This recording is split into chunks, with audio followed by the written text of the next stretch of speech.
Raptors can be found anywhere. If you look carefully, you can find them on light poles, fence posts, flying gracefully in the sky, even perched in people's backyards. You'd be amazed at how many probably live in your neighborhood. Watching these amazing athletes fly is truly spectacular.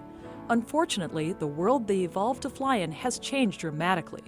Birds are injured daily when they come into contact with hazards such as cars, windows, power lines, and soccer nets. Even worse, some birds are illegally shot or live in an environment contaminated by chemicals. The Raptor Center at the University of Minnesota is a world-renowned hospital that specializes in the critical care and medical treatment of injured raptors. Between 600 and 800 raptors are brought to the Raptor Center's medical clinic each year. The center provides on-site training for veterinarians and veterinary students, provides lectures and workshops at conferences, and consults with professionals throughout the world. It also uses clinical data to identify and monitor issues threatening raptor populations in the wild. Dr. Julia Ponder, Executive Director of the Raptor Center, explains that raptors are brought into the clinic in a variety of ways. The community is a huge part of our program. People know about our program and call when they find an injured raptor. We have volunteers who respond to calls from all over the state and transport the birds to us. The Raptor Center is staffed with some of the leading clinicians in the world for raptor medicine and surgery. Each bird that comes in receives a complete physical exam by the specially trained staff, who then decide on a treatment plan for the bird.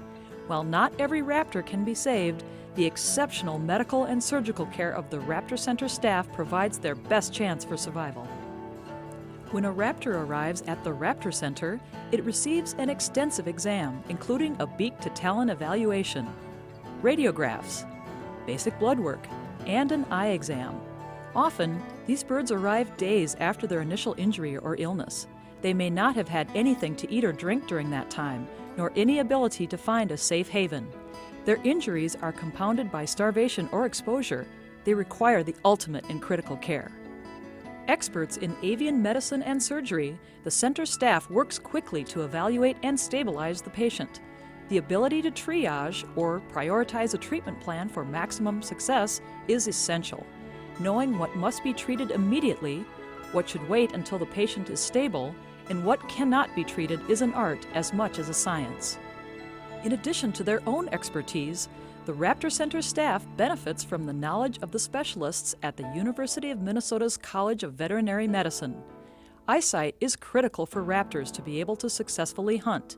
Knowing this, the college's veterinary ophthalmologists often contribute their skills and knowledge to help these birds.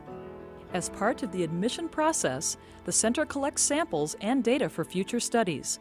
Each raptor that enters its doors provides a piece of information about the health of the natural world.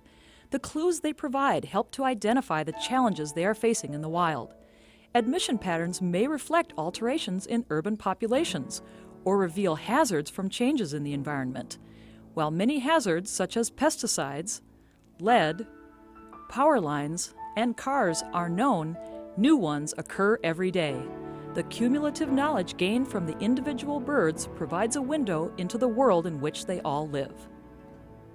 While some of the raptors treated in the center's clinic just require supportive care, many need more advanced skills. The Raptor Center staff is internationally renowned for its expertise in avian orthopedics. The techniques used at the center were developed by Dr. Patrick Reddick, co-founder of the Raptor Center, and are taught to veterinarians around the world. When treating wild animals, there is very little room for less than perfect results. Restoration of normal function is critical for life in the wild, and often these birds are not willing patients. Care must be taken at all times not to stress them any more than is necessary. Stress is known to slow healing and recovery, as well as increase susceptibility to disease.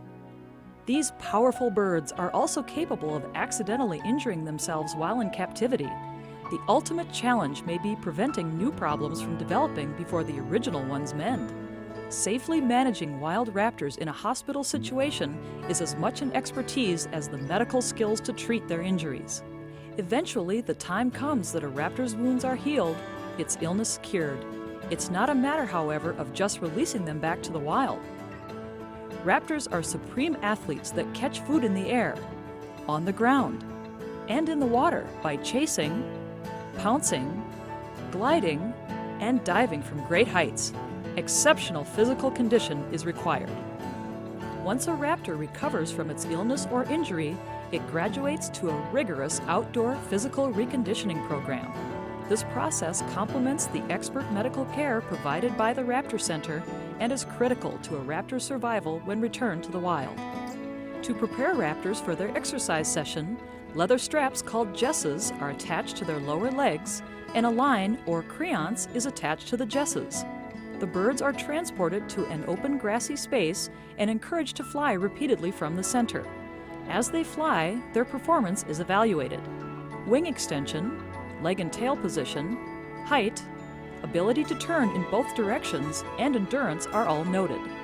They are exercised 2 to 4 times per week, and when first starting out in their program are often stiff and tire quickly. With time, their mechanics improve and their level of fitness increases. Once they meet the Raptor Center standards for strength and endurance, they are ready for release. In an area with appropriate habitat, they take off from human hands one last time, stretching their wings farther and higher with the gift of freedom. It is an amazing feeling to be able to send a rehabilitated raptor back into the wild. It is both humbling and awe-inspiring. As the bird soars off into the skies, and we remember its journey to get there, we are reminded of our own relationship to the natural world. How small we are, yet responsible for so much.